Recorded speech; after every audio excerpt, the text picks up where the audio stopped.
Madame, monsieur, bonsoir et merci d'être avec nous. Je vous souhaite la bienvenue aux 20h. Voici les manchettes, les principales de cette édition. Le groupement interpatronal du Cameroun, en abrégé JICAM, étale ses divisions au grand jour. L'Assemblée générale mixte prévue ce jeudi n'a pas pu se tenir.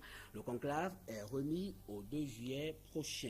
Les maires de la ville de Douala absents de l'atelier sur l'harmonisation des procédures de passation des marchés publics, un atelier organisé dans la ville de Douala. La formation vise à faciliter la consommation des crédits. Du sport football, Jean-Paul Akono recommande à Iya Mohamed, l'actuel président de la Fédération camerounaise de football et candidat à sa propre succession, de se plier à la volonté du peuple, retrouver en exclusivité le sélectionneur des Lions indomptables de football dans la seconde partie de ce journal consacré au débat. Madame, monsieur, je vous retrouve dans un très court instant pour les détails.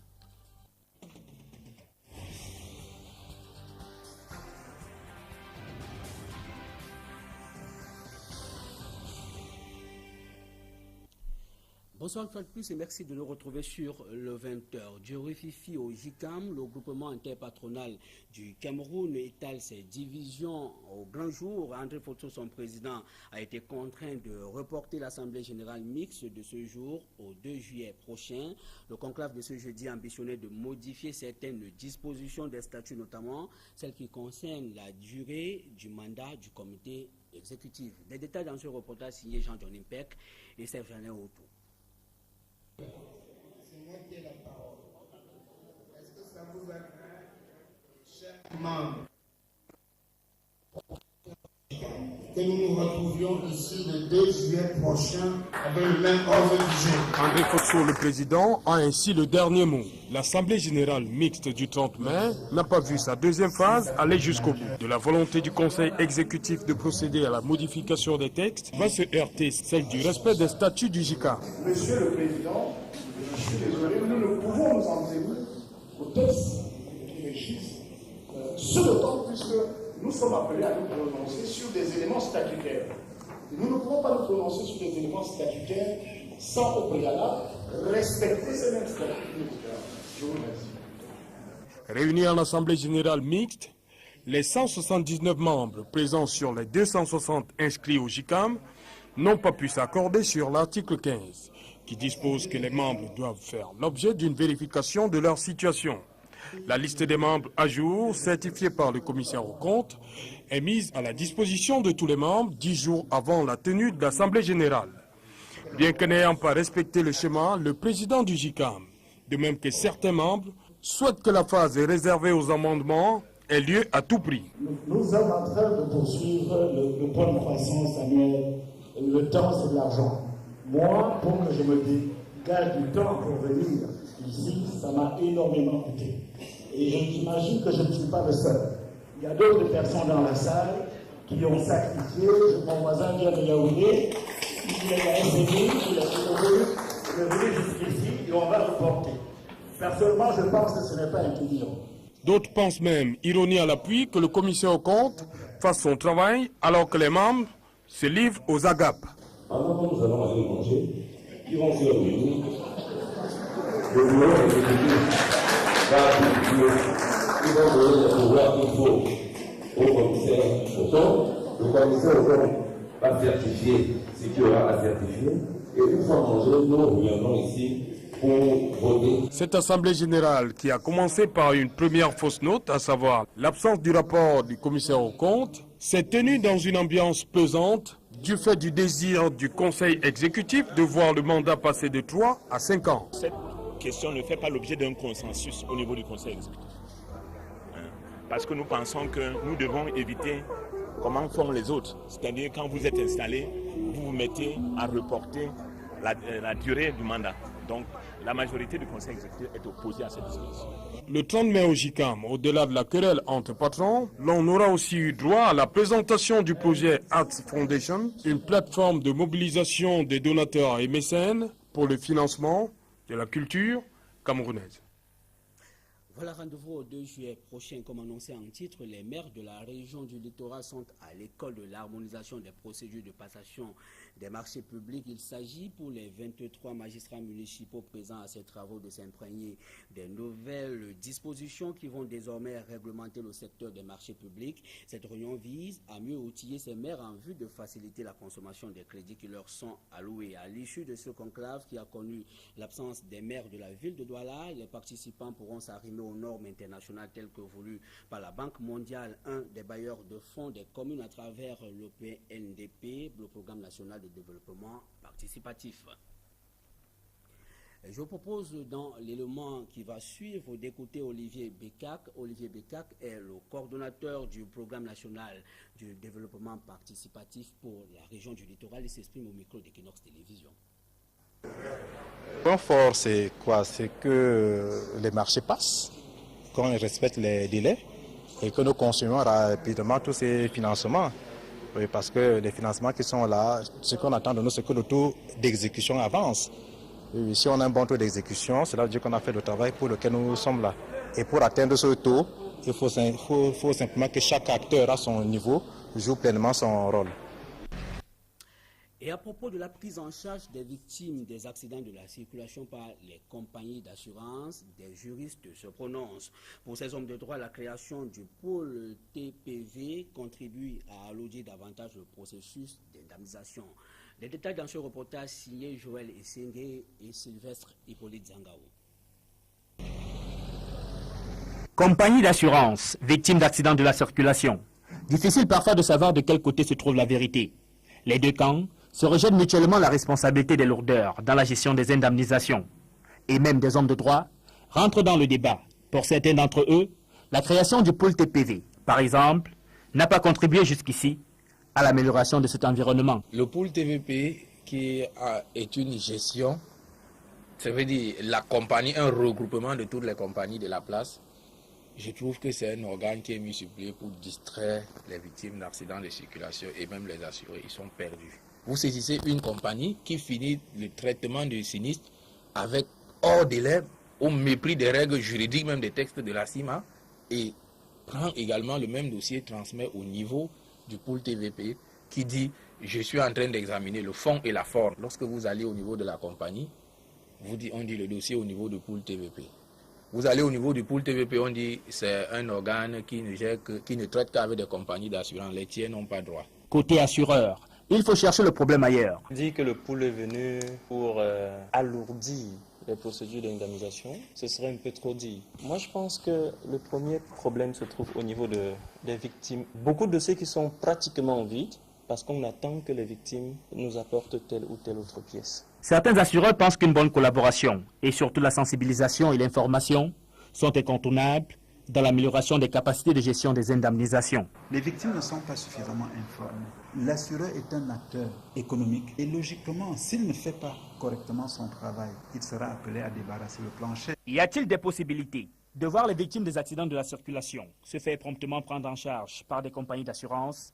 Une bonne partie des acteurs du secteur répondent par l'affirmative, tout en invitant les Camerounais à cultiver l'idée de souscrire une police d'assurance. Et s'il fallait encore des preuves, voici une illustration. Le cas d'une victime, Oumde, a été amputé des deux jambes au lendemain d'un accident de la circulation survenu le 18 octobre 2011 dans la ville de Douala. Le véhicule d'une importante société de la place était impliqué dans cet accident. Pourtant, près de 2 ans après son malheur, la victime attend toujours d'être indemnisée. Une fois encore, Sylvestre Hippolyte Zangao. Le refrain du cœur céleste me ravit. Voici l'homme qui a vu sa vie basculer le 18 octobre 2011. Oumde était sorti comme tous les matins, chercher de quoi nourrir sa petite famille.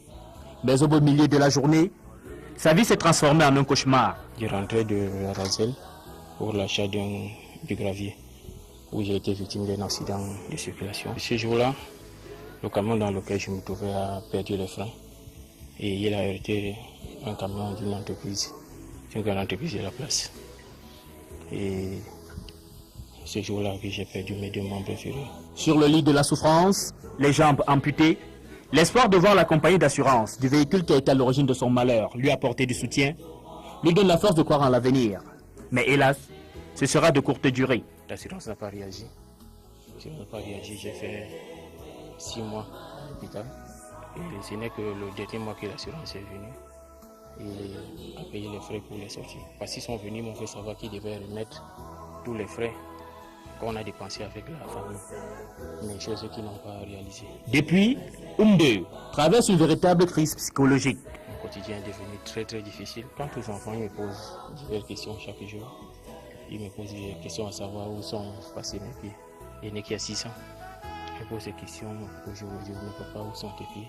De jour comme de nuit, il contemple ses photos du temps où il était valide. À 34 ans, sa famille est désormais son seul soutien. Son épouse et ses frères continuent cependant de s'interroger sur l'attitude des compagnies d'assurance. L'assurance ne fait rien. Les assurances au Cameroun, ça ne vaut même pas la peine.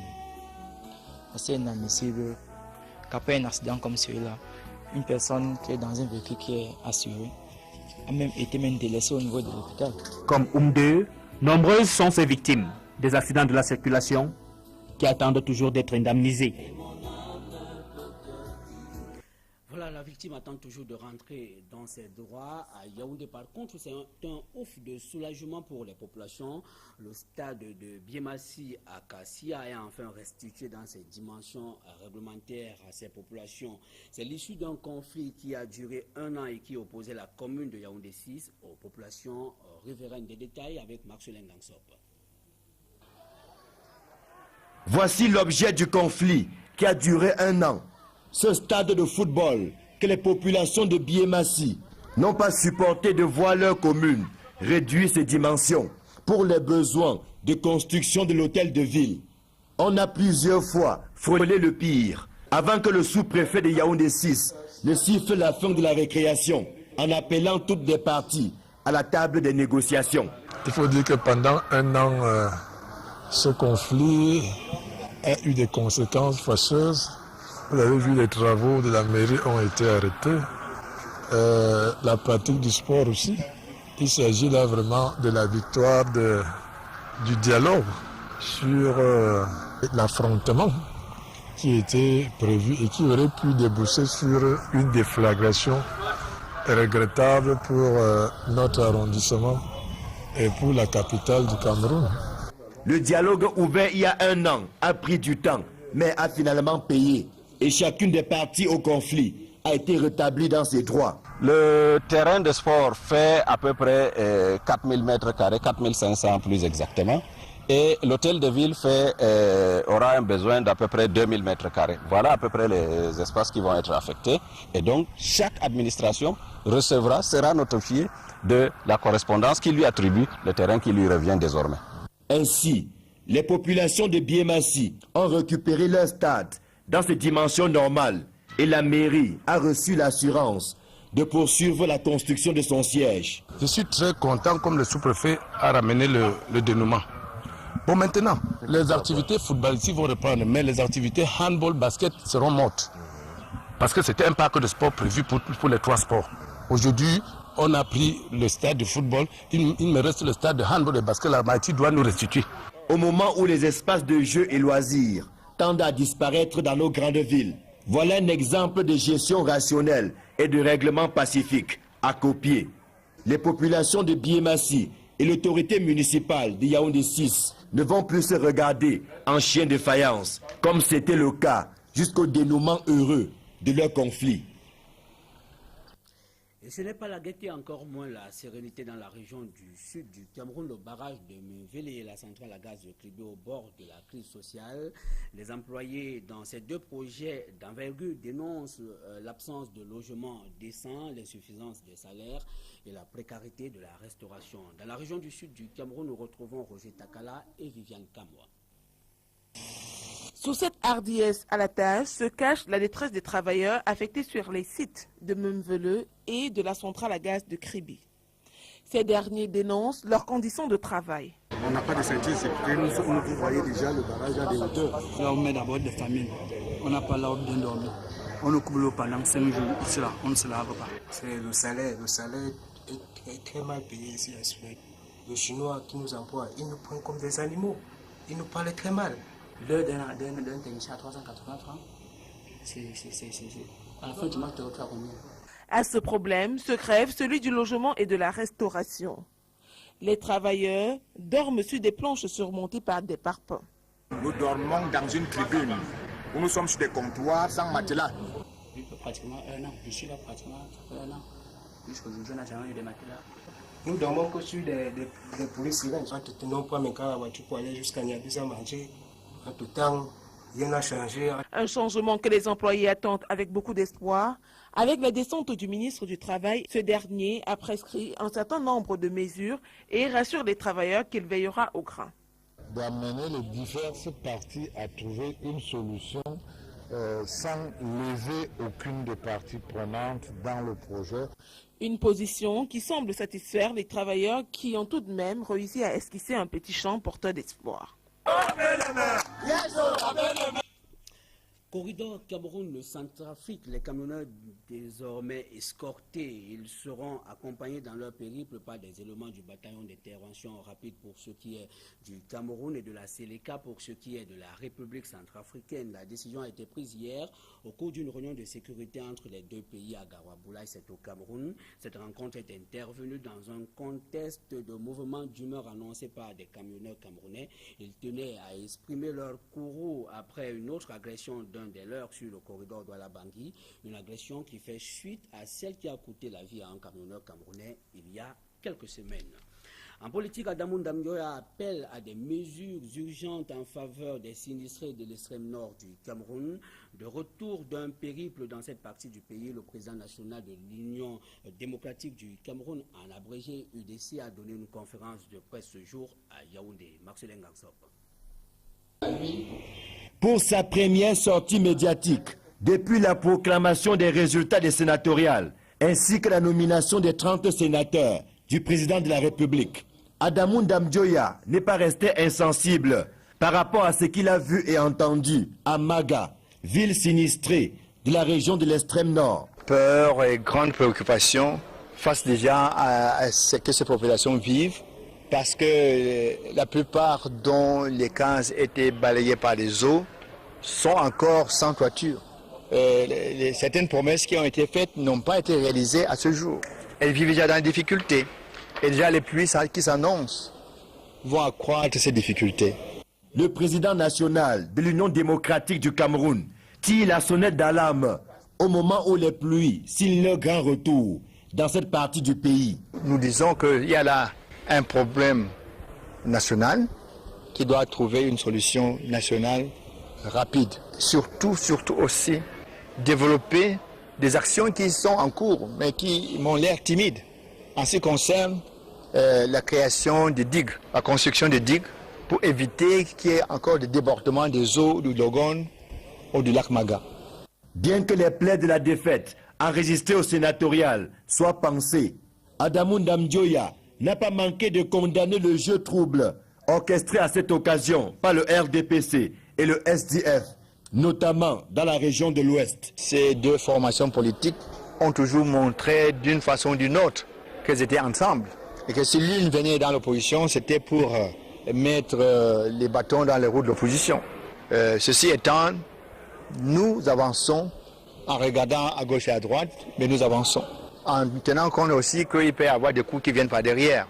Le regard est désormais tourné vers les prochaines consultations électorales où l'Union démocratique du Cameroun donnera la pleine mesure de sa puissance. La tournée que vient d'effectuer son président a ravivé la flamme du militantisme. Cette conférence de presse s'est déroulée en présence de Yumo Kupit, qui a récemment décliné sa nomination comme sénateur suppléant dans la région de l'Ouest. Et de la nécrologie dans ce journal, Moïse Banteke, vous vous souvenez certainement de cet animateur très connu. Eh bien, il a entamé son dernier voyage pour l'éternité ce matin. Moïse Banteke est décédé depuis le 10 mai dernier des suites d'un malaise. La mise en bière de ce professionnel de la communication a eu lieu ce jour à la morgue de l'hôpital militaire à Douala. Flavien Valondongo.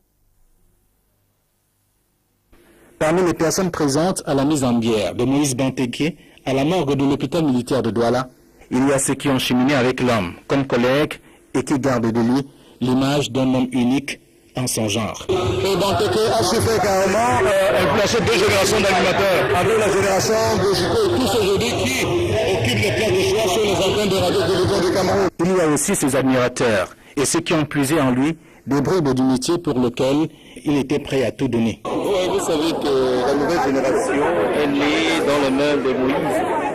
Oh, à la CRTV, nous sommes tous passés par là. Ça se passe littoral vacances. Alors où il nous prodiguait assez de conseils, nous avons même des attestations visées par Moïse. Donc il nous a marqué pour toute une génération.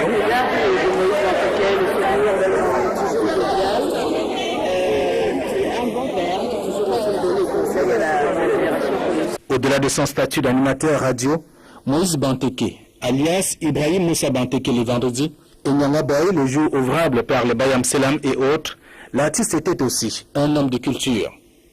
De son vivant, il a géré des cabarets et managé des artistes. Et comment garder le silence face à une voix qui a marqué l'histoire de l'audiovisuel au Cameroun? Des collègues et admirateurs de l'homme se sont exprimés au micro d'Equinox Télévision.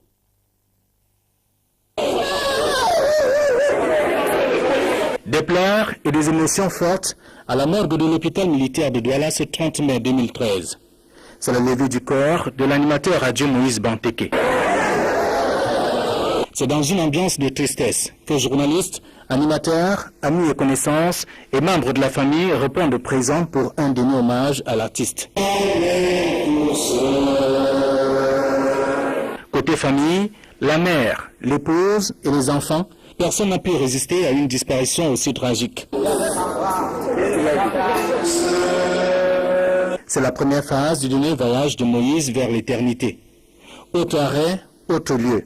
La station régionale CRTV Littoral. Un certain mois de mai que Moïse Banteke arrive ici. Et ce mois de mai 2013 réunit ses pairs de la communication pour lui dire au revoir. Parmi eux, ce que Moïse a vu naître et grandir dans la profession. Notre relation, notre complicité à l'antenne, comme hors antenne, était plus forte que l'amour d'un père et d'une fille. Je reste catholique comme cœur esprit. À sa vie, j'ai cultivé l'endurance. J'ai cultivé la patience. J'ai cultivé la force de nos dents. Joie, bonne humeur, tempérée et surtout sans s'élever de la vie en ce mois de mai. Un mai avec une intention contradictoire mais différent. Moïse s'en va, tiraillé par un malaise. C'était un 10 mai 2013. Le désormais regretté célèbre animateur qui quitte la scène sera inhumé à Bibando par Yabassi dans l'Onkam, samedi 1er juin 2013. L'animation radio, un métier qui semble avoir connu beaucoup de mutations au Cameroun. L'animateur radio ou encore télé est ainsi passé du statut d'amuseur public à celui de professionnel de la communication. Évocation avec Étienne Pascal Azedé. Saint-Lazare Amougou, Charline Velo, Folie Duran, voilà quelques noms qui ont écrit les premières pages du métier d'animateur radio au Cameroun. Cette génération, dirait-on, a bénéficié de l'exclusivité qu'accordait la radio nationale avant la libération du secteur audiovisuel pour imprimer leur marque. Le métier d'animateur a dès lors connu un attrait auprès de la jeunesse qui voulait imiter leurs idoles. Mais ces animateurs-là, qui passaient pour de simples amuseurs publics, au même titre que les artistes il y a une époque, ont dès lors changé de statut, comme l'indique ce pur produit de la jeune génération. Aujourd'hui, l'animateur est un cadre. Est un cadre dans la société parce que rien que sur les chaînes de radio, les animateurs ont les plus gros salaires, c'est les plus payés. C'est les gars qui ont 1000 casquettes, c'est les gars qui font en même temps du reportage, de l'analyse, du commentaire, de l'animation, de l'humour, du DJ. L'avènement de nouvelles technologies de l'information et de la communication a également favorisé la mutation que l'on note dans le métier d'animateur radio ou télé, puisque présentant un nouveau public cible. C'est un métier qui est en pleine mutation, c'est un métier qui change toutes les 10 années. Entre l'animateur radio et la journaliste, parce que les journalistes comme à nous sont c'est pour ça qu'il y a une émotion, notre suivi. Tous ceux qui souhaitent ainsi embrasser la carrière d'animateur radio devraient avoir quelques prérequis.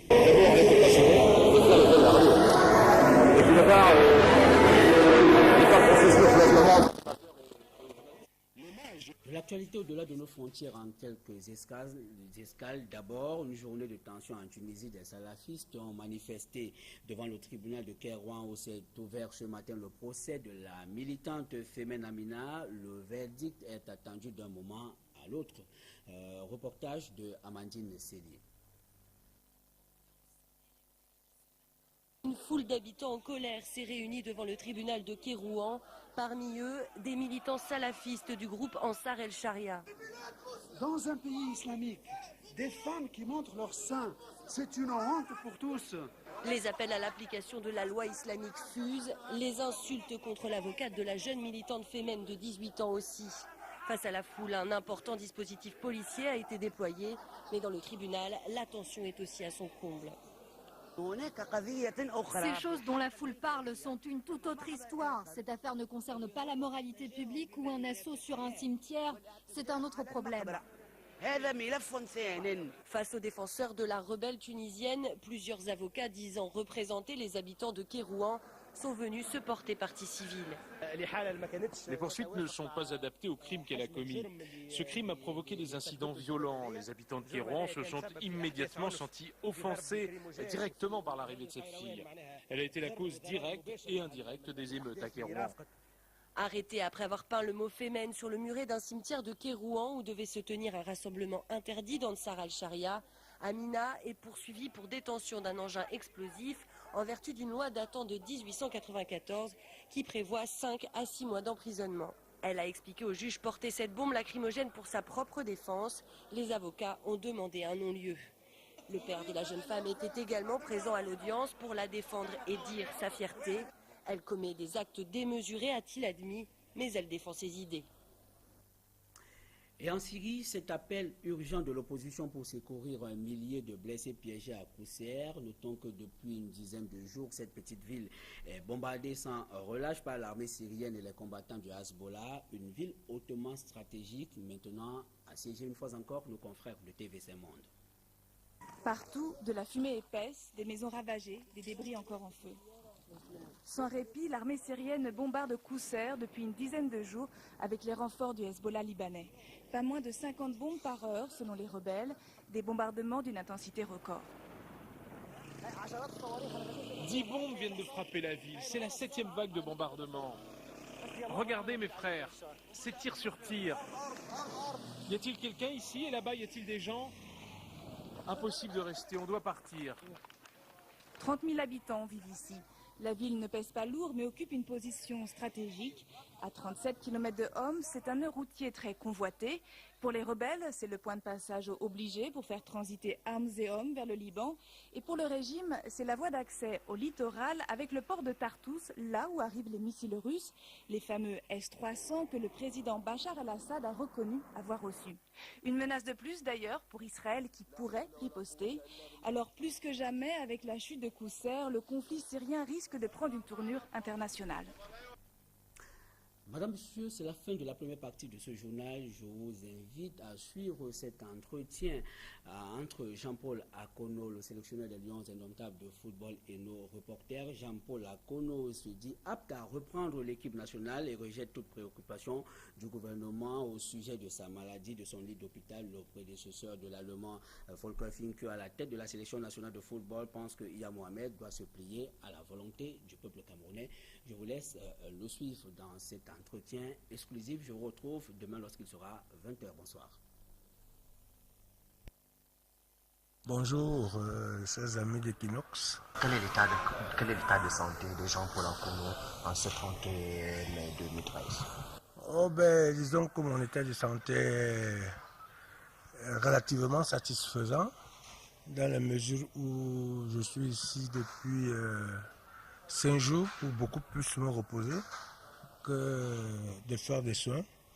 Mais en me reposant, n'est-ce pas, je profite des structures de la kinésithérapeute ici, n'est-ce pas, pour me faire masser. Car, comme vous le savez déjà, j'ai été victime d'un AVC ischémique, d'après ce que disent les docteurs, c'est-à-dire un AVC léger. Étant chez moi, je visionnais un match de football d'Allemagne et j'en ai été victime.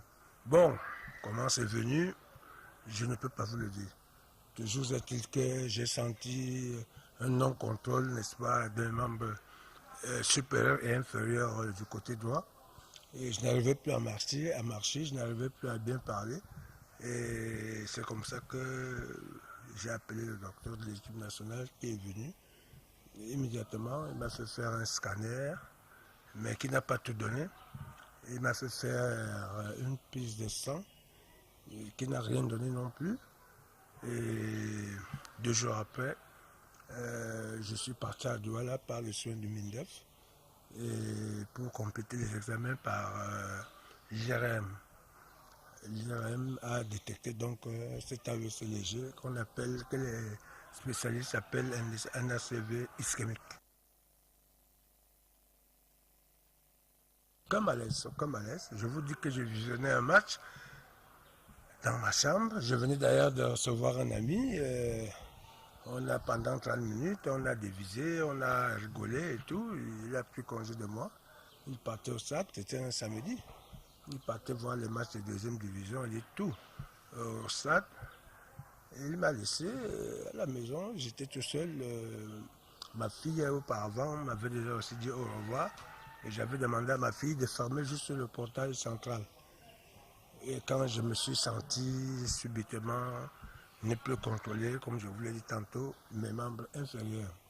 Donc aucun malaise au préalable, aucun malaise, rien. C'est une drôle de façon de me prendre en charge. D'abord, il est venu me rendre visite à la maison, je n'étais pas encore interné. Peut-être parce qu'il a attendu certaines choses. Il est venu me rendre visite. Bon, il m'a vu, il croyait que j'étais couché. Malheureusement, je n'étais pas couché, c'est moi qui l'ai accueilli. Et on a dévisé un peu, et puis il est reparti. Je suis venu ici à l'hôpital, contrôler un peu mon corps, faire une échographie cardiaque, ce qui a été fait, et puis rien n'a donné, rien de grave n'est sorti de là. Tout au contraire, vu mon âge, on a trouvé que mon corps battait à merveille. Et ce qui a été confirmé à Douala lors de l'examen par IRM. Après, je suis venu. Bon, quand on dit qu'on me prend en charge, c'est bien beau. Venir rendre visite à quelqu'un, c'est peut-être ça. Il était obligé peut-être de le faire. Mais la prise en charge, c'est peut-être de m'évacuer si vraiment je constituais une personne, une ressource importante. C'était peut-être de m'évacuer pour que le mal soit immédiatement vite résorbé, à défaut de le faire ici. Donc je me suis débrouillé par mes propres moyens. C'est bien beau de s'occuper de ma santé, c'est bien dit, mais si c'est comme ça qu'on s'occupe de la santé de quelqu'un, je crois qu'on aurait pu dire autre chose. Je sais que je suis ici par le touchement du MINDEF. Je suis suivi par un médecin colonel. Je suis ici par son touchement, mais je crois que c'est éventuellement lui qui va s'occuper de ma prise en charge ici, de la clinique que je reçois ici.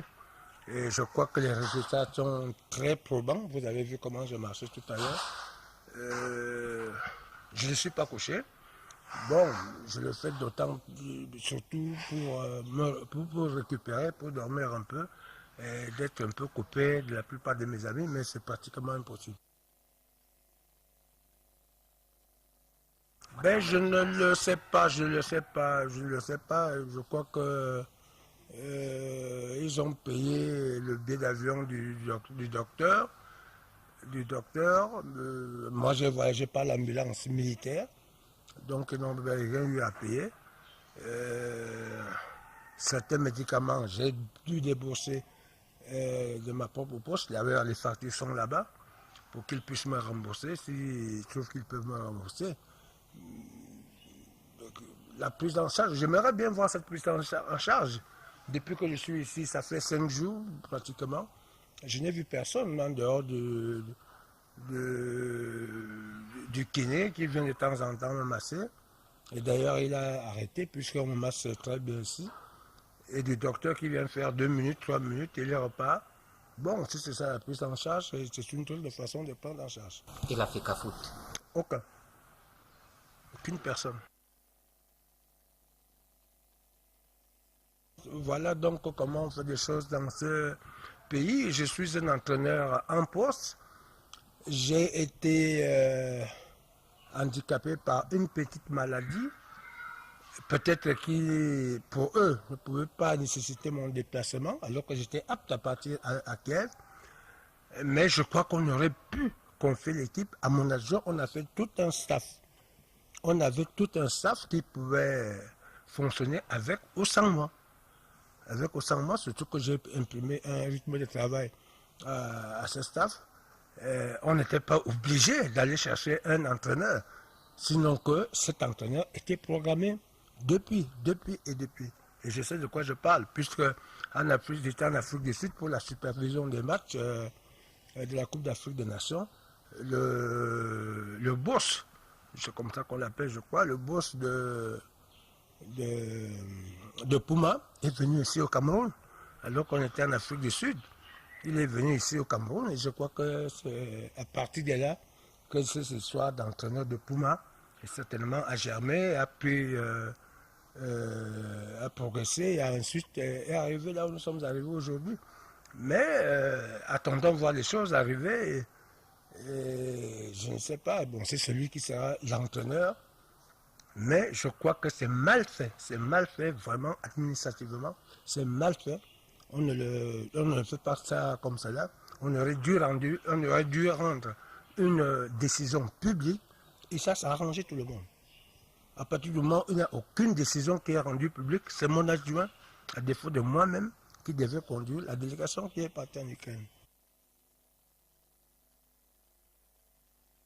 Mais mon adjoint demeure mon adjoint. Il demeure mon adjoint. Pourquoi voulez-vous que je réponde à sa place? Il demeure mon adjoint, puisque je demeure, jusqu'à preuve du contraire, entraîneur des Lions et Londres. Dire de bouche qu'on a trouvé un entraîneur, un successeur à Jean-Paul Akono, c'est son entraîneur certainement, mais ce n'est pas l'entraîneur du Cameroun. Je peux sortir la décision qui fait de moi entraîneur du Cameroun, mais je ne sais pas si l'autre peut sortir une décision qui fait de lui entraîneur du Cameroun. C'est ça la différence. Il ne me l'a jamais dit, C'est faux, je ne crois pas. Il ne me l'a jamais dit. Et pourquoi je ne prendrais pas d'engagement, puisque j'étais encore en place? Est-ce que j'avais été suspendu? Administrativement encore, on suspend quelqu'un pour lui faire une telle injonction. J'étais en poste et je lui avais bien demandé à ce ministre que, avec tout ce que vous venez de nous dire, c'est-à-dire que nous ne devons plus rien faire pour l'équipe nationale. Il a dit, ah non, vous êtes encore entraîneur de l'équipe nationale, vous pouvez continuer à travailler. Et j'ai rendu la liste publique parce que les 14 jours imposés par la FIFA arrivaient déjà à terme. Et rien n'était encore fait jusque-là. Parce qu'il ne fallait pas qu'on dise, ah, que voulez-vous, c'était la faute à l'entraîneur, il n'a pas rendu la liste à disposition à temps. Donc, je l'ai rendu public. Quoi d'illégalité là-dedans? Quoi d'illégalité? N'étais-je pas dans mon droit de le faire? Ah ben, de poser la question à ceux qui doivent le signer. Poser la question à ceux qui doivent le faire signer. Ce n'est pas à moi qu'il faut poser la question. Si c'était que moi, je l'aurais signé au lendemain du match contre le Cap-Vert. Autant avant le Cap-Vert, j'avais trouvé que c'était inopportun de le faire. Autant après le match contre le Cap-Vert, je ne vois pas ce qui a bloqué cela. Quels étaient les contours de ce contrat? Moi, je ne sais pas, puisque je ne l'ai jamais vu. Je ne l'ai jamais vu, on n'en a jamais discuté. Mais tout ce que je sais, c'est qu'on m'a demandé les prétentions financières et autres matériels et tout, ce qui a été écrit et envoyé à qui de droit. À qui de droit. Et j'attendais qu'après ces prétentions, qu'on nous appelle et qu'on puisse discuter contrat. Et je tiens à vous dire, au cours d'une dernière réunion, il avait été dit, par la bouche du ministre, il avait été dit que le contrat, le prochain contrat qu'on va discuter avec ces services techniques sera calqué sur le contrat de l'avant. Jusqu'aujourd'hui, on ne nous a jamais appelé pour discuter contrat avec qui que ce soit. On nous a plutôt brandi un entraîneur qu'on gardait dans son corps.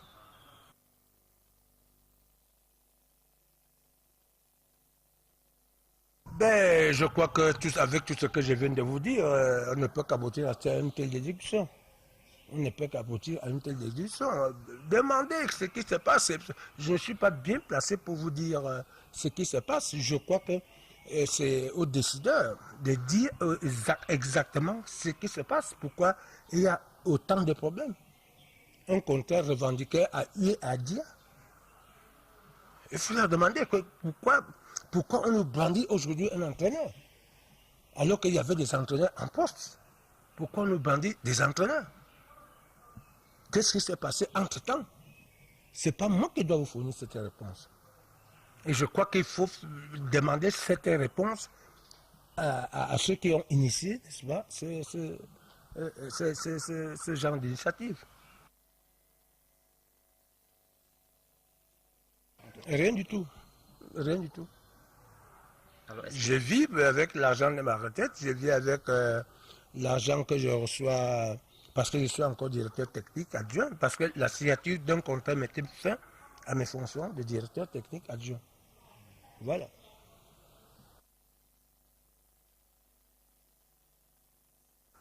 Ben, tout dépendra de ce qu'on aura comme suite de cet événement. Tout dépendra de ce qu'on aura comme suite. Une chose est sûre et certaine, c'est qu'il faudrait bien que je sois payé et je serai payé.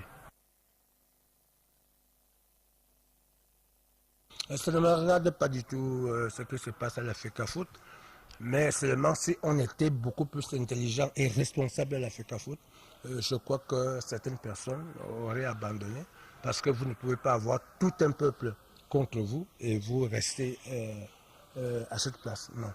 Si on est intelligent, si on aime vraiment le pays et le football qu'on croit servir, je crois que si j'étais à cette place-là, je jetterais l'éponge. Ben, j'ai tout simplement envie de leur dire que je me porte de plus en plus bien, sinon très bien. Je raccompagne tous mes visiteurs au seuil de la porte. Je reçois énormément de monde, beaucoup de sympathie aussi. Il y en a qui me viennent en aide et tout ça ici depuis que je suis ici. Je crois que c'est une marque d'affection indélébile. Et je leur dis tout simplement merci, merci beaucoup. Je reçois énormément de messages au téléphone, énormément. C'est mon fils qui reçoit ces coups de fil parce qu'on m'a interdit un peu de téléphone. Vraiment, c'est des messages de sympathie, c'est des prières qui sont organisées pour moi parce qu'on ne comprend pas justement l'origine de ma maladie. Et je dis merci et merci à tout ce monde. Merci beaucoup.